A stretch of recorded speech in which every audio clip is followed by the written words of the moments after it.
All right, for more on the Warriors' off-season plans, we welcome in Tim Kawakami from The Athletic. And let's start with the first domino that will most likely fall. June 22nd, the NBA draft.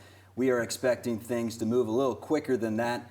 Bob Myers, he's been the GM through all this success. What are the chances we've seen the last of Bob Myers as a member of the Golden State Warriors? I think it's a coin flip. I think, it's up to him. It's his personal decision. If he wants more money, then it's up to Joe Lacob whether to pay him. But it's not clear it's just about money. It's about opportunity. He might want to do something else. It's been a long run for him. He might be a little burned out. That decision probably happens after the draft. It's probably happening now. He's at the draft combine probably in a couple of days. But that's a big one, obviously. And a lot of other things might come from there. After that one, it's Draymond Green. Is he going to stay? He has a player option. All signs are that he is going to negotiate probably an extension with the Warriors.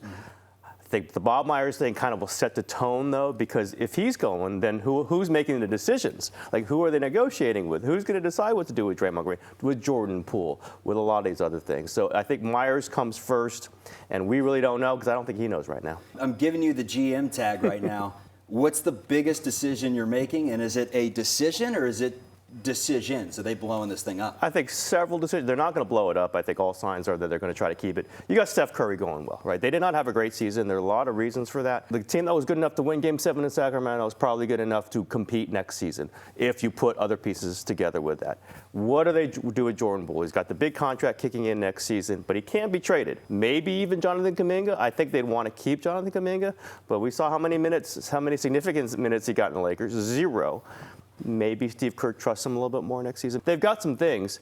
I think player-wise, Draymond Green's the biggest decision. I think he's coming back probably with a short extension.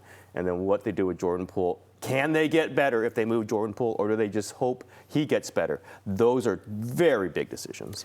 Well, the report's out on Klay Thompson that the Warriors potentially want to extend him for the future, but it could potentially come with a pay cut. You're a betting man right now. What is Klay Thompson's future in Golden State, not just next year, but beyond? I think you can ride it out. He's $43 million. He's not going to be, hurting for money. He didn't have a great postseason. He has had great moments. He's come back from 2 massive injuries. He's not getting any younger.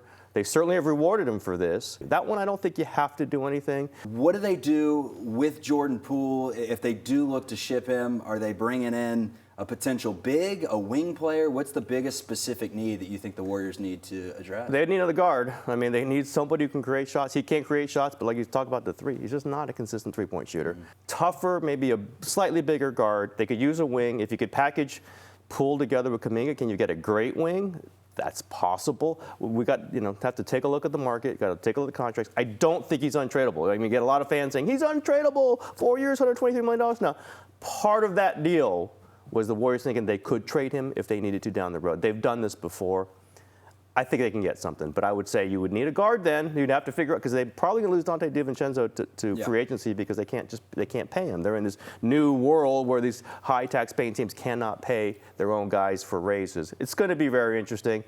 Can they do better than Jordan Poole? That is one of the key questions for this offseason. So Jordan Poole is one of those moves that if it did happen, you'd say, I was potentially anticipating it.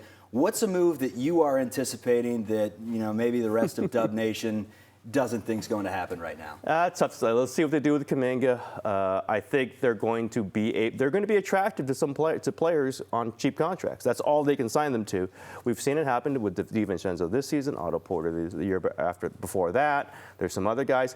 I don't know which names might come up, but look at Toronto's roster. They've kind of had a bad season. Pascal Siakam is a star. Can the Warriors get into that? OG Anunoby is another really interesting player.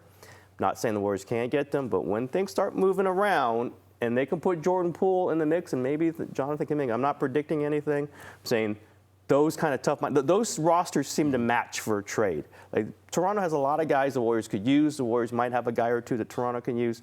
I'd take a look at that one.